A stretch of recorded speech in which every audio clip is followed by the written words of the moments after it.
আসসালামু আলাইকুম সম্মানিত মাছ চাষী ভাই বন্ধুরা, দেশ অথবা দেশের বাইরে থেকে যে আমাদের ভিডিওটি দেখছেন সকলকে জানাচ্ছি আন্তরিক শুভেচ্ছা ও অভিনন্দন।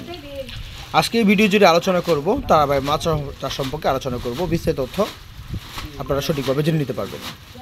তো এখন যে মাছগুলো দেখাচ্ছি এগুলো হলো তারাবাই মাছ। অনেক চাষিরা মূলত তারাবাই মাছ যা পুকুরে চাষের নিয়ম বা পুকুরে চাষে দেখা যাচ্ছে অনেক চাষিরা সঠিকভাবে পাচ্ছে না কেন বা সঠিকভাবে মাছের পণ্যগুলো চাষ করতে পারতেছে না কেন। তারাবাই মাছ বিশেষ করে পুকুরে চাষের ক্ষেত্রে সর্বপ্রথম লক্ষ্য রাখতে হবে আপনাদের যে পুকুরে মাছের পোনাগুলো চাষ করবেন এই পুকুরের আয়তন যদি ছোটো থাকে বা কাপ জাতীয় মাছের সাথে চাষ করা যাবে, আপনার যে কোনো মাছের সাথে মাছগুলো চাষাবাদ করতে পারেন। কিন্তু খেয়াল রাখতে হবে যখন কাপ জাতীয় মাছের সাথে মাছের পোনাগুলো চাষ করবেন, অন্য কাপ জাতীয় মাছকে যে খাবারটা দিবেন সেই খাবারটা তল অবস্থা থেকে খেয়ে তারা জীবন নির্বাহ করে টিকে থাকতে পারবে। অনেক চাষিরা তারাবাই মাছের পোনাকে আমরা বাসন্তী ফিট খাবার দিয়ে থাকি বা অন্য খাবার দিয়ে থাকি। আসলে তারাবাই মাছকে এবার খাবার দেওয়া যাবে না। তারাবাই মাছের খাবার দিতে হবে মূলত পানির সাথে মিক্স করে পাউডার জাতীয় খাদ্য বা সরিষার খোল, ওইগুলো সারা পুকুর ছিটিয়ে মারতে হবে। তাহলে তারাবাই মাছের খাদ্য সঠিকভাবে তারা তল অবস্থা থেকে খেয়ে তারা জীবন নির্বাহ করে টিকে থাকতে পারবে।